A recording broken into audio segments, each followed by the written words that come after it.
નમસ્તે વિદ્યાર્થી મિત્રો, આજે આપણે ધોરણ 7 વિષય એસએસ પાઠ નંબર 1 રાજપૂત શાસક, રાજપૂત યુગમાં નવા શાસક અને રાજ્યો. બરાબર, આ વિડિયો આપણો બીજો છે. આની પહેલા આપણે રાજપૂત યુગમાં શરૂ થયો એ પહેલાના યુગની વાત કરી. પછી આપણે દક્ષિણ ભારતમાં કયા કયા રાજપૂતો થઈ ગયા એને વિશેની આગલા વિડીયોમાં તમને ચર્ચા કરીને મેં સમજ આપી હતી. હવે આપણે ઉત્તર ભારતના જેટલા શાસકો રાજપૂત શાસકો હતા, બરાબર, એ બધાનું ફરીવાર એકવાર તમને રિમાઇન્ડ કરાવી દઉં, ટૂંકમાં સમજાવી દઉં કે ભાઈ એ સમયે આપણે ઉત્તર ભારતની અંદર જે પણ રાજપૂત શાસકો થઈ ગયા એની જે વીરગાથા છે, એના જે ગુણો છે, એની જે સિદ્ધિઓ છે, એને આપણે નકારી શકતા નથી. હાલમાં આપણે જોઈએ તો ગુજરાત રાજ્યમાં પણ એવા ઘણા રાજપૂતો થઈ ગયેલા કે જેને આપણે વર્ષોથી આપણે યાદ કરીએ છીએ અને આપણા ઇતિહાસમાં એવા ઘણા બધા કહી શકીએ એવા રાજાઓ છે કે જેને આપણે જાણવા માટે વારંવાર એમ થાય કે આના પછી એની શું હિસ્ટ્રી હશે એ આપણે તત્પરતા દાખવીએ છીએ. ગુજરાતમાં જ આપણે પાટણ શહેરને જોઈએ તો સિદ્ધરાજ જયસિંહ છે, કુમારપાળ છે, એ બધા રાજાઓનો ઇતિહાસ તમે જુઓ તો એ ઇતિહાસને આપણે ગુજરાતમાં સુવર્ણકાળ ગણવામાં આવતો હતો. બરાબર, તો એ સુવર્ણકાળ શું કામ ગણવામાં આવતો હતો? આપણે ખબર જ છે કે એ સમયની અંદર એ રાજાઓ જે પ્રજા માટે જીવતા હતા, કે પ્રજાના કલ્યાણ માટે જ બધું કરતા હતા, એ વસ્તુ આપણે એ સમયના અને એ યુગના રાજપૂત યુગના રાજાઓમાં આપણે જોવા મળે છે. રાજપૂતાણીઓના પણ એટલા પરાક્રમ આપણે એ સમયની અંદર જોવા મળે છે. તો એ જે વંશજો હતા એ વંશજોને આપણે ક્યારેય ભૂલી શકતા નથી. બરાબર, સિદ્ધરાજ જયસિંહના સમયમાં એમ કહી શકીએ કે જે વસ્તુ અશક્ય હતી એ બધી જ વસ્તુઓ આપણે જોઈ શકીએ છીએ કે એના સમયની અંદર બધી જ વસ્તુઓ શક્ય બની હતી. સાહિત્યનું એટલું સર્જન થયું હતું, સાહિત્યને એટલી માન સન્માન આપવામાં આવ્યું હતું, એ વસ્તુ આપણે ભૂલી શકતા નથી. શું કામ કે પાટણની અંદર આપણે યાદ જ છે કે એક વ્યાકરણ ગ્રંથની રચના થઈ હતી અને ગ્રંથના કર્તા અને જેના સમયમાં એ ગ્રંથની રચના થઈ હતી, દાખલા એક્ઝામ્પલ તરીકે આપણે યાદ જ છે કે ભાઈ સિદ્ધરાજ જયસિંહ, તો સિદ્ધરાજ જયસિંહના સમયમાં વ્યાકરણ ગ્રંથની શોભાયાત્રા એમ કહેવાય કે આખા શહેરમાં કાઢવામાં આવી હતી હાથીની અંબાણી ઉપર, અને જેમાં એમ કહેવાય કે સિદ્ધરાજ જયસિંહ પગપાળા સફરમાં જોડાયેલા આપણે જોવા મળે છે. એ બધી જે યશગાથાઓ છે આપણે ભૂલી નથી શકતા કે એવા જેટલા પણ રાજાઓ છે એને શું કામ યાદ રાખવા છે કે ભાઈ આપણે વર્તમાનમાં પણ ભાઈ એવા આપણે અત્યારે પણ ઈચ્છા થઈ શકે ભાઈ એ રાજાઓએ એવું કામ કર્યું છે તો આપણે પણ એવું કંઈક ને કંઈક જીવનની અંદર એવું કામ કરીએ અને ભાઈ પ્રજા અને બીજા માટે કંઈક ને કંઈક આપણે ઉપયોગી બની શકીએ તો જ ભાઈ આપણું માનવ જીવન છે એ એમ કહીએ કે ભાઈ સાર્થક બની શકે છે. તો હવે એ જ રીતે આપણે એમ કહીએ કે ભાઈ એ જ રીતે ભારતના ઉત્તર ભારતના જેટલા વિસ્તાર હતો એને આપણે ચર્ચા કરી. હવે આપણે દક્ષિણ ભારતના જેટલા રાજપૂત શાસકો હતા એના વિશે આપણે આજે વાત કરવાની છે. તો રાજપૂત યુગના શાસનમાં તમે એ સમયની શાસન વ્યવસ્થા જોશો, એ સમયનું સામાજિક જીવન જોશો, ટેકનોલોજીનો વિકાસ કેટલો થયો છે, આર્થિક પરિસ્થિતિ કેવી હતી, એ બધી જ વસ્તુઓ આપણે આ પાઠની અંદર તમને તમારા પાઠ્યપુસ્તકની અંદર તમે દરેક પાઠની લીટીમાં એ વસ્તુ જોવા મળશે. એ સમયના જે પણ રાજાઓ હતા એની આર્થિક સમૃદ્ધિ કેવી હતી, એ લોકોનું જીવન કેવું હતું, બરાબર, એ બધી જ વસ્તુઓનો પરિચય આપણે એમ કહીએ કે આ પાઠની અંદર આપણે જોવા મળે છે. એ સમયના રાજાઓને આપણે એ વંશજોને આપણે ભૂલી શકતા નથી. એ વંશજોના ઇતિહાસને એમ કહીએ કે એક સારી એવી આપણે એના તરફથી એમ કહીએ કે એવી ગોડ ગિફ્ટ મળેલી છે કે એ આપણા જીવનમાં કંઈક ને કંઈક રીતે ઉપયોગી બની શકે છે. તો એમાં પહેલું જ આવે છે ભાઈ ચાલુક્ય વંશ, જે દક્ષિણ ભારતનું છે ચાલુક્ય વંશ.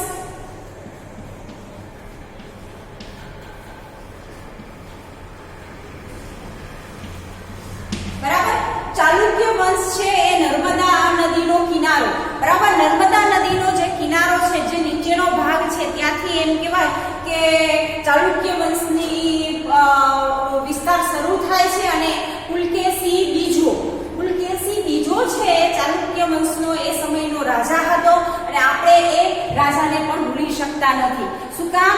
કે જે દુનિયાની અંદર એ સમયની અંદર હર્ષવર્ધન નામનો જે કોઈના સામે એમ કહેવાય કે હાર્યો નહોતો, એ કઈ સાઈડનો રાજા હતો? તો ઉત્તર ભારતનો.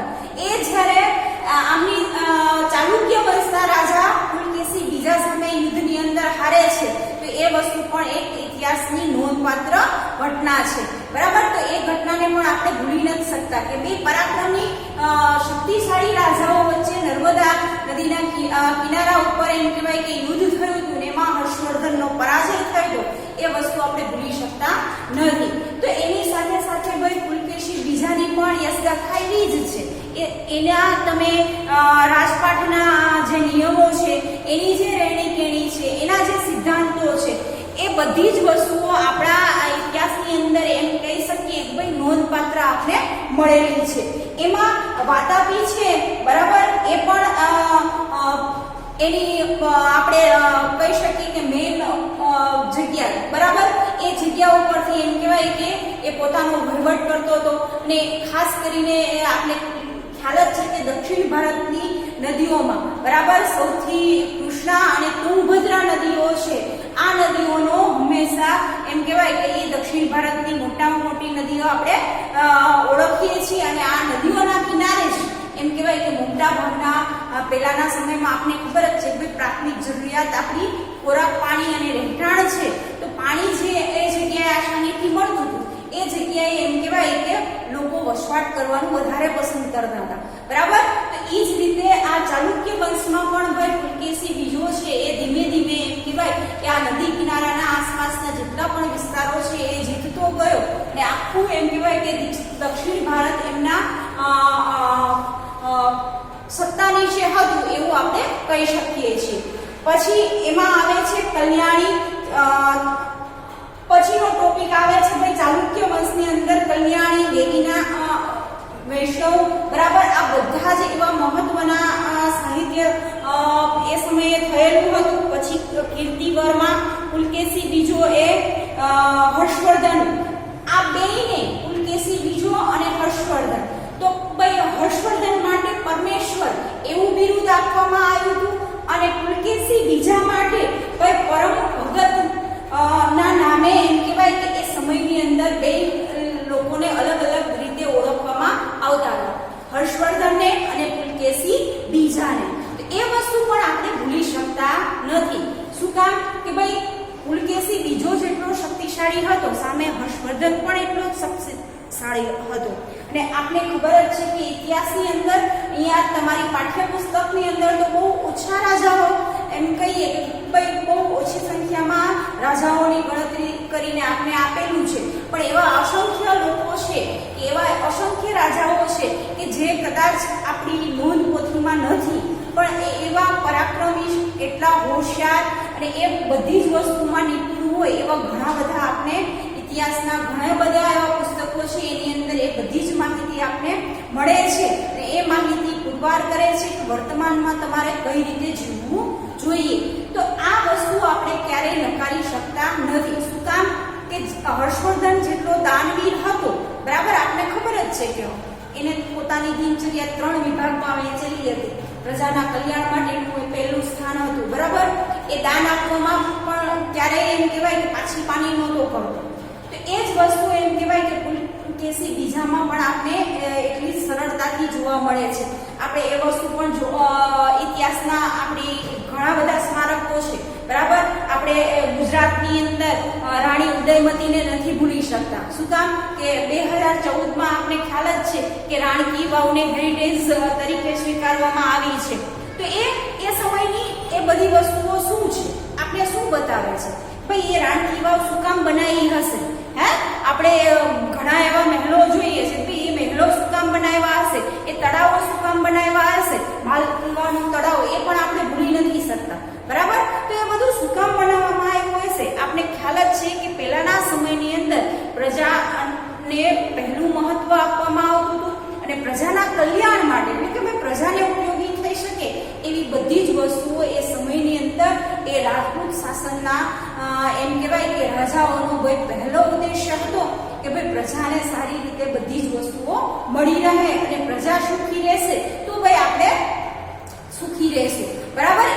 એનો એમ કહેવાય કે પહેલો કર્તવ્ય માનતા હતા. એ વસ્તુ પણ આપણે નકારી શકતા નથી. એ શાસન દરમિયાન દક્ષિણ ભારતમાં પણ આ જ વસ્તુ આપણે જોવા મળે છે. એ સમયના જેટલા દક્ષિણ ભારતના રાજા રજવાડાઓ હતા ત્યાં પણ આપણે એમ કહેવાય કે અલગ અલગ જાતના રાજા રજવાડા અને સાથે ઘણા બધા સ્થાપત્યો આપણે જોવા મળે છે, બરાબર. એના પછી ચાલુક્ય વંશ પછી આપણે જોવા મળે છે એ છે કે ભાઈ પુલકેશી બીજો પલ્લવ વંશ, બરાબર. ચાલુક્ય વંશ પછી આપણે પલ્લવ વંશ જોશું.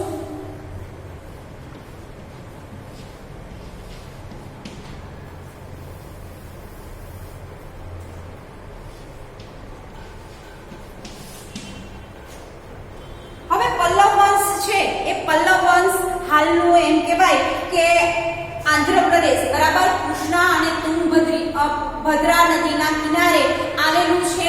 પુલકેશી બીજો એ એમ કહેવાય કે ભાઈ એ હતો અને એની સાથે સાથે મહેન્દ્ર વર્મા, બરાબર. મહેન્દ્ર વર્મા નામનો જે રાજા હતો એને હરાવીને એ પુલકેશી એ બીજો છે એ એની સામે હારે છે અને મહેન્દ્ર વર્મા છે એ પણ એમ કહેવાય કે દક્ષિણ ભારત ના જે રાજ્યો છે એમાં શક્તિશાળી રાજા તરીકે ભાઈ સ્થાન પામેલો છે. એ વસ્તુ પણ આપણે સાથે સાથે ભૂલી શકતા નથી. એ સમયના એમ કહેવાય કે આ પલ્લવ વંશમાં મહેન્દ્ર વર્માને પણ આપણે ભૂલી શકતા નથી. એ વર્મા વિષ્ણુવર્ધન રાજાનો એમ કહેવાય કે સુબો હતો. એની સાથે સાથે એમ કહેવાય કે પલ્લવ વંશની ગાથા પણ ચાલુક્ય વંશ જેવી જ આપણે જોવા મળે છે. એની રાજકીય પદ્ધતિ જુઓ કે એના સમાજ જીવનનું, એની સંસ્કૃતિનું એ બધું જ વર્ણન કંઈક અલગ ને અલગ આપણે ભાઈ એક્ઝામ્પલ સ્વરૂપે એ વસ્તુ પૂરી પાડે છે. પલ્લવ વંશ પછી આવે છે રાષ્ટ્રકૂટ વંશ. એનો સમયગાળો છે ભાઈ 752 નો. તો 752 ની જે સાલ છે એ સમયગાળાની અંદર આપણે રાષ્ટ્રકૂટ વંશની ભાઈ શરૂઆત થાય છે. એ વાતાપી ના ચાલુક્ય વંશના છેલ્લા રાજા કીર્તિવર્મા, બરાબર. કીર્તિવર્મા નામનો જે રાજા છે એ રાષ્ટ્રકૂટ નો એમ કહેવાય કે રાજા હતો અને એ યોદ્ધા દ્વારા એમ કહેવાય કે ઘણા બધા એવા કામો થયેલા કે જે એ દક્ષિણ ભારતના રાજ્યોમાં નામના પામી શકે અને એ સમયની અંદર એમ કહેવાય કે એ એક્ઝામ્પલ સારું એવું એક્ઝામ્પલ આપણે પૂરું પાડે છે. પછી છે કે રાજધાની માન્યખેટ નામની ભાઈ રાજધાની છે. એ રાજધાની ઉપરથી રાષ્ટ્રકૂટના એમ કહેવાય કે કીર્તિવર્માએ એ સમયે આખો પોતાનો સત્તાનો વિસ્તાર કરેલો અને પોતાની સત્તા સાથે એમ કહેવાય કે વિસ્તારની અંદર બધી જ જરૂરિયાતો પૂરી થઈ શકે એવા બધા જ પ્રયત્નો આપણે જોવા મળી શકે છે. એના પછી છે છેલ્લું આવે છે કે ભાઈ પલ્લવ વંશ એ જોયું, પછી રાષ્ટ્રકૂટ વંશ જોયું અને એના પછી ભાઈ નરસિંહ વર્મા આવે છે જે પુલકેશી બીજાને હરાવે છે, બરાબર. તમે જોજો આગળના ઇતિહાસની અંદર તમને એકને એક વસ્તુ જોવા મળશે કે એક રાજા બીજા રાજાને હરાવે છે, બીજો રાજા ત્રીજાને હરાવે છે. એ જ વસ્તુ આપણે વારંવાર જોવા મળે છે, બરાબર. તમે આ પાઠની અંદર એ વસ્તુ ખાસ જોવા મળશે કે કોઈ પણ રાજા હોય તો એને હંમેશા એવું જ હોય છે કે ભાઈ મારું જે પણ વિસ્તાર છે એ દિવસે ને દિવસે હું વધારી શકું, મારું સૈન્ય છે એ વધારે ને વધારે મોટું બને એવા પ્રયત્નો હતા પહેલાના સમયની અંદર. ભાઈ આપણે કહી શકીએ કે ભાઈ રાજપૂત યુગની અંદર આ શાસન વ્યવસ્થા હતી. એની તમે શાસન વ્યવસ્થા જુઓ, એના નગરો જે મળી આવ્યા છે એ નગરોને તમે એમ કહેવાય કે પુરાતત્વવિદોએ જે સંશોધન કરીને આપને માહિતી આપેલી છે એ બધી જ માહિતીને આધારે આપણે કહી શકીએ કે રાજપૂત યુગના જે પણ રાજાઓ હતા એના શૌર્યની, એના વીરતાની ગાથા આપણે ક્યારેય ભૂલી શકીએ એવી નથી, બરાબર. એ જે વીરતા છે એ જનૂન છે. કદાચ અત્યારે આપને વર્તમાન પરિસ્થિતિમાં જોવા મળી શકતું નથી. તો આ જે પરિસ્થિતિ છે એ આપણે એમ કહેવાય કે ઉત્તર ભારત અને દક્ષિણ ભારતના આખા ભારત દેશની અંદર ભાઈ આપણે જોવા મળે છે. અને ભારતમાં વિદેશી આક્રમણો એના પછીનો ભાઈ ટોપિક આવે છે કે ભારતમાં એ સમયે વિદેશી આક્રમણો પણ થતા હતા. બરાબર. હવે તમે વિચારો કે આ રાજપૂત શાસન ઉપર આપને ખબર જ છે કે એ સમયની અંદર મુગલોનો પણ એટલો જ ત્રાસ હતો, અંગ્રેજોનો પણ એટલો જ ત્રાસ હતો. દિવસે ને દિવસે એમ કહેવાય કે ભારત દેશ ઉપર આપણે જોઈએ તો ઘણા બધા એવા લોકોએ એમ કહેવાય કે ચડાઈઓ કરી છે. આપણા સ્થાપત્યો છે આપણે ગુજરાતમાં જ જોઈ લઈએ. આપણું સોમનાથનું મંદિર છે, સોમનાથના મંદિર ઉપર કેટલી વાર ચડાઈ થઈ છે, કેટલી વાર યુદ્ધ થયું છે, છતાં પણ આપણે એ નમૂનાને આજે પણ નરી આંખે જોઈ શકીએ છીએ. શું કામ કે ભાઈ એનો ઝીણો ઉદ્ધાર કરી આપણા જે પણ રાજપૂત રાજાઓ હતા એ આ વસ્તુમાં માનતા હતા કે ભાઈ પ્રજાને અને આપણે ભાઈ શું આપી શકશું, બરાબર, ઝીણો ઉદ્ધાર કરીને. બરાબર. આવા જેટલા પણ સ્થાપત્યો છે દક્ષિણમાં આપણે જોઈએ છીએ કે દક્ષિણના મંદિરો તમે લઈ લો તો દક્ષિણ ભારતમાં જેટલા મંદિરો આવેલા છે એ મંદિરોના સ્થાપત્યોના નમૂના આપણે ભૂલી શકતા નથી. બરાબર.